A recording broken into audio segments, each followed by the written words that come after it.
Limang mahahalagang proyekto ang kasalukuyan ng Pinoy. Una sa mga ito, ay mayroon na ngayong go signal, para sa at kinumpirma ito ngayon ng 5th Fighter Wing. Ang dalawang Jose Rizal class, ay i-reclassified.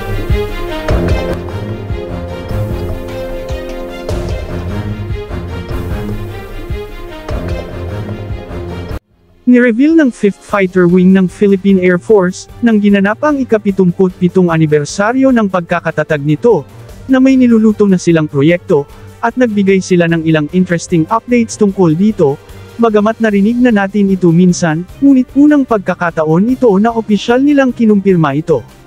Limang mahahalagang proyekto ang kasalukuyan ng pinoproseso ng 5th Fighter Wing, at umaasa silang ma-implement ang limang ito sa susunod na taon. Una sa mga ito, ay mayroon na ngayong go signal, para sa pag-upgrade ng mga kasalukuyang FA-50, papunta sa Block 20 version, ang latest version ng FA-50 ayon sa Korea Aerospace Industries, upang maabot na nito ang antas bilang multi-role fighter. Kamakailan lamang, ay na-reveal na ang mga ito ay pina-upgrade ng Philippine Air Force, sa point na nalagpasan na nito ang capabilities ng mga di pinangalanang mga second-hand multi-role fighters na ino-offer sa Pilipinas. Ngunit inayawan ito ng Philippine Air Force sa kadahilan ng mas less capable ito sa ating mga FA-50, at sayang lamang umano ang pera kung i-upgrade ito, dahil sa luma na ang airframe nito. Once na ma-implement ang pag-upgrade na ito ng ating mga FA-50 sa pagka-Block 20, ay magiging kapantay na nito ang capabilities ng mga FA-50 ng Poland. Pangalawang interesting news, ay ang pagkuha ng karagdagang at least isang squadron ng FA-50.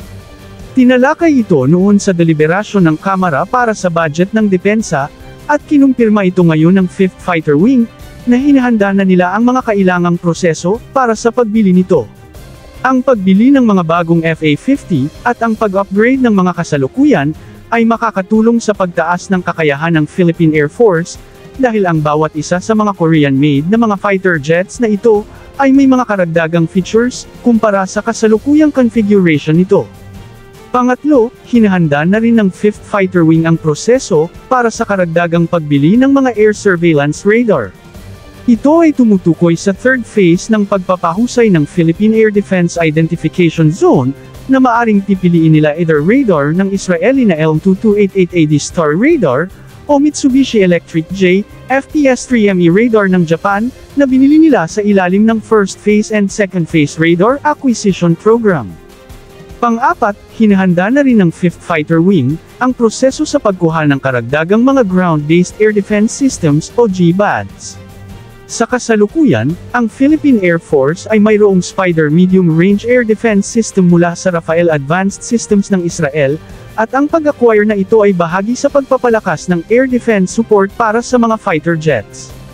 Panglima at panghuli, at ang pinakamahalagang bahagi, ay ang pag-acquire ng isang squadron ng multi-role fighter jet acquisition project, na ilang taon na itong urong-sulong na proyekto na ito ng Philippine Air Force.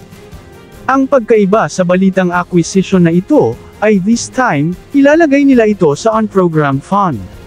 Na ibig sabihin, matutuloy lamang ito, kapag may makukuha ng excess na pera ang gobyerno, na hindi nagagamit, na pwede gamitin para sa proyektong ito.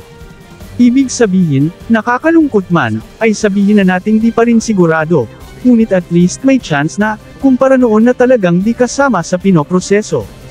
Sa limang proyektong ito ng 5th Fighter Wing, ang third phase radar acquisition at karagdagang mga ground-based air defense system, ay tila nasa ilalim ng program fund, nangangahulugang mas sigurado ito.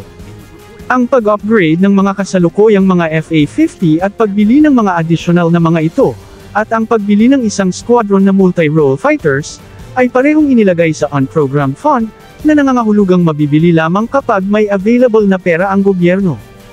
Medyo di natin naiintindihan bakit mas inuuna ang GBADS at radar, gayong mas kailangan talaga ang mga dagdag na fighter jets.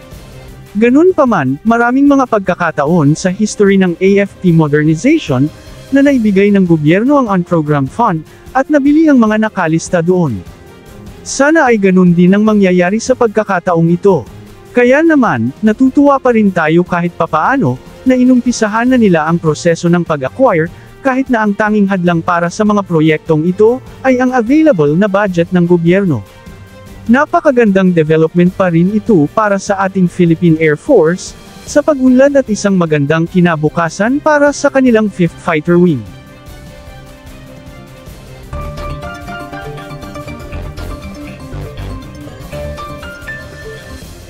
Ang ating Philippine Navy naman, ayon sa kumpirmasyon ni Max Montero, sa kanyang post sa Twitter, bagamat narinig na natin ito noon, ngunit kumpirmadong ang dalawang Jose Rizal class, ay reclassified na talaga ito, sa pagiging corvette, mula sa kasalukuyang classification nito, bilang frigates, ito ay bahagi pa rin ng standardization ng Philippine Navy, sa classification ng kanilang mga barko, ngayong mag-uumpisa ng darating, ang mga bagong barko sa kanilang offshore combat force. Nauna nang kinumpirma ang pag-reclassify ng parating na dalawang Malvar-class frigates, na dating classified bilang corvette. Ang mangyayari nito, sa pag-downgrade ng classification ng mga Jose Rizal-class frigates, ay magiging dalawa na lang ang frigate ng Philippine Navy, ito ay ang dalawang Malvar-class, na darating na sa susunod na taon. Alam nating nakaproseso na ang pag-acquire ng karagdagang dalawang frigates para sa Philippine Navy. At susundan ito ng dalawa pang corvette, na pinapakita din ng presentation ng Hyundai Heavy Industries. Kung saan malinaw na pinapakita nila na sa 2028 ay matapos na nilang ma-deliver ang 8 barko na binili ng Pilipinas sa kasalukuyan. Ang dalawang Malvar class at 6 na offshore patrol vessels, ina-anticipate din nila na ma-deliver sa 2030, ang dalawang bibilhin na fully armed na frigates, at susunod nito ay ang dalawa na namang corvette, na hindi rin nagka-specified kung anong taon ito may deliver, nangangahulugang nakadepende ito kung mayroong available na pondo ang gobyerno sa panahon na iyon. Ang BRP Miguel Malvar at BRP Diego Silang, ay ang pinakaunang barko ng Philippine Navy, na merong semi-stealth capability, dahil ang mga barkong ito ay may mga features and countermeasures, na designed para ma-minimize the radar cross-section, infrared signature, at underwater radiated noise, at magnetic signature, kaya reduced na ang visibility at detection nito sa mga radar at sonar.